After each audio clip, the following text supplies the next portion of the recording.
This is the Bahamas Tonight, the Northern Edition. Good evening, all. I'm Shashina Rolla. As always, it is so great to have you with us. Topping news, a call for a restructuring of the power rates on Grand Bahama getting national attention as the nation's leader weighs in on the issue. The regulators are also commenting on the issue, outlining their role in ensuring sustainable and affordable electricity on this island. Joan Davis-Roll has our top story. Not only will Grand Bahama residents be watching to see what will happen regarding the proposed power hike by Grand Bahama Power. In fact, according to the nation's leader, the government will be watching as well.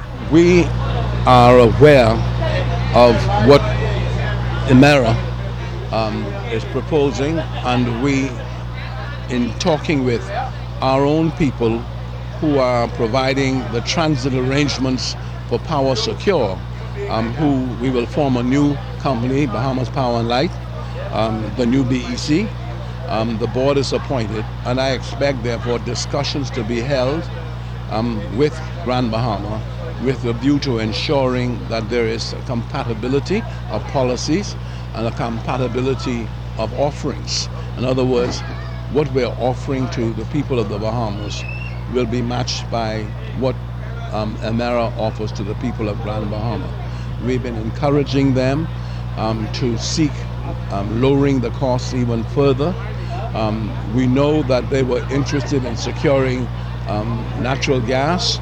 We understood they secured permission in principle to get it, but because the price of oil has continued to decrease, it wasn't cost effective for them to pursue that method at this time. On the heels of those remarks by the nation's leader comes word from the power regulators here on Grand Bahama, the Grand Bahama Port Authority. During a press conference on Friday in the conference room at the port, the vice chairman of the GBPA, Sarah St. George, attempted to clear the air regarding what is under consideration. Among the issue is whether or not the base rates will be affected. Big component of the base rate is the operating costs, and as they've remained stable, the base rate will essentially remain stable. There is going to be some tweaking here and there where you may see a percentage or 2 or 3 in there, but that will be offset by commensurate savings in the fuel charge that are brought about. So essentially the effect is neutral, and you won't see that translate into an all-in increase in the rate. So there's tweaking. You get something a little bit higher here, but then it'll be lower elsewhere. So it will have a zero impact overall. Then she tackled the issue of all-in rates. Of the all-in rate, we are leaning towards no increase. We are leaning towards the same rate as today and lower going forward. That is what we are working on with the power company, right across the board, with decreases for the 14,000 residents who need that extra help. Then came the $7 million question. When will the port make a decision on the Grand Bahama Power Company proposal, and how soon will it go into effect? We're hoping to make a decision by December the 1st. And then you would see these new plans around January the 1st. Joan Davis-Roll, ZNS Network News. In other news, police are investigating reports of missing funds at the Freeport Passport Office. Tonight, the minister responsible for the department gives an update. The Honorable Fred Mitchell, minister responsible for the Passport Office, confirming to members of the Grand Bahama media that funds are missing from the Passport Office here in Freeport. According to reports, approximately $25,000 has not been accounted for. Some months ago, it was discovered that approximately $25,000 is missing from the Passport Office. It was discovered, I think, when some banking deposits were made that seemed to be unusual. Following upon that, the ministry took the necessary action to try and find out whether or not the funds were in fact missing. My advice was that the Department of Public Service, who is responsible ultimately for discipline in the service, was called in. The Ministry of Finance, because the employee is actually an employee of the Ministry of Finance, and that the matter should have been reported to the police. Mitchell says an employee has admitted that the funds are missing. He says steps will be taken to ensure that the appropriate actions are taken. The individual was interdicted immediately, right? Immediately, the person was interdicted. I'm advised that a show cause letter for dismissal has also been issued. So those steps have been taken, I'm advised, by the public service. So, this was not a joke. And one of the reasons why I'm trying to flesh this out is because I don't want the public to get the impression that the Auditor General descended on the passport office because he heard something. The fact is, we discovered it, and we asked the Auditor General to come in because it's their role to confirm what the government's accounts are.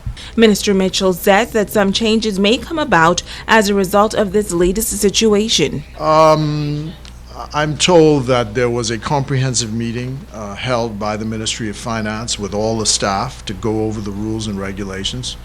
I spoke this morning with the Chief Passport Officer because I would like to move to a cashless system where no cash is handled in the passport office at all. So that's something that we are investigating now. Well, police in Abaco arresting and charging 7 residents of that island, including a road traffic officer, for various reported fraudulent acts. 43-year-old Stephen Boodle was charged with 5 counts of conspiracy to commit forgery, 5 counts of forgery, 5 counts of possession of a forged document, and 5 counts of uttering a forged document. He pleaded not guilty and was given a $15,000 bail with one surety and ordered to surrender his passport. 44-year-old Carlin Nixon, also of Abaco, was charged with 5 counts of conspiracy to commit forgery, 5 counts of abetment to commit forgery, and 5 counts of stealing by reason of employment. She pleaded not guilty and was given an $8,000 bail with one surety. She was also ordered to surrender her passport. Now, 23-year-old David McIntosh of Abaco was also charged with possession of forged documents and uttering a forged document. He pleaded not guilty and was given bail in the amount of $5,000 with one surety. 49-year-old Clint Lightbourne was also charged with possession of forged documents and uttering a forged document. He pleaded not guilty and was given bail in the amount of $5,000 with one surety. Perez Rodriguez, 34, also of Abaco, pled guilty to the charges of possession of forged documents and uttering a forged document. He was given bail of $5,000, one surety. Meantime, Fred Wells, 65, pled guilty to possession of forged documents and uttering a forged document. Bail was granted in the amount of $5,000 with one surety. And 50-year-old Carlton Heald also pled guilty to the possession of forged documents and uttering a forged document. He was also given a $5,000 bail. According to police, the suspects reportedly defrauded the Bahamas government of revenue sometime between July and October of this year. Switching gears now, the City of Freeport Council hosting its annual town meeting at the Foster B. Pastina Center on Thursday night. Council members shared ongoing programs and new initiatives that are set to come on stream, but there was strong disagreement on the level of progress to date.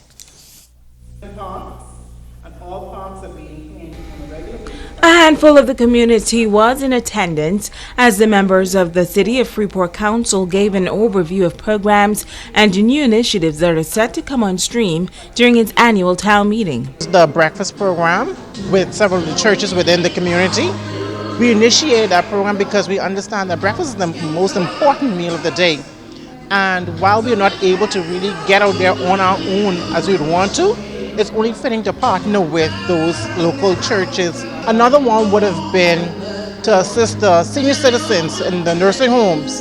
You know, we all age and we all will get old one day. And while we want to stay young, we also still want to know that when we get to a certain age in our life, that person will care for us.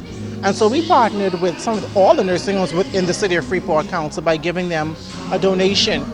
I am extremely proud to say that this council has held its own.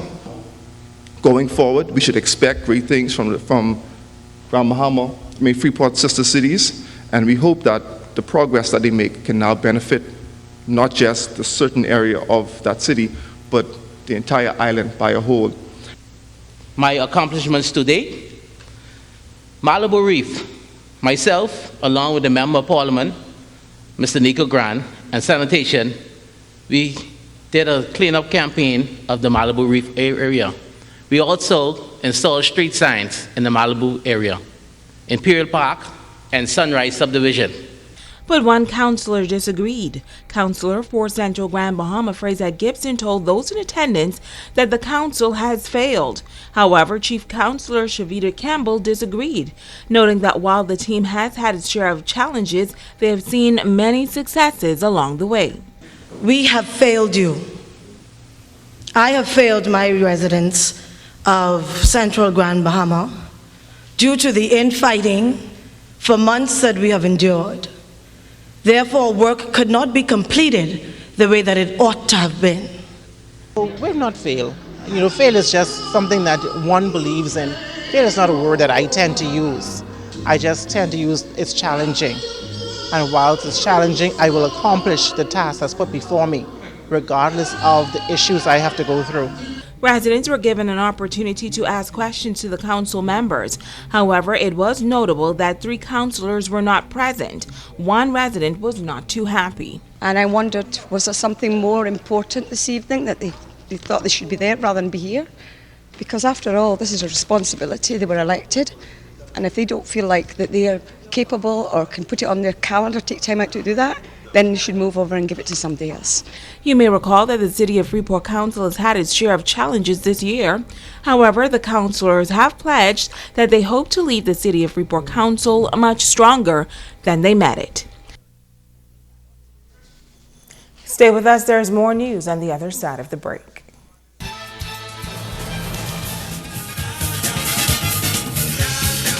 The Northern Service is very dear to me because that is where I came from. I grew up in the Northern Service, especially where ZNS is concerned. Newsnight 13 was just a stepping stone to what the Northern Service can accomplish and can do. We have a lot of bright young individuals in the Northern Service. And what I am so amazed with, when you think about 1990, when we brought together a good core of young people that was responsible for producing this live newscast, as well as producing shows on top of shows, and as well as going out and finding the news to bring it back to produce. But we came upon these young people who were not afraid to become multi-skilled.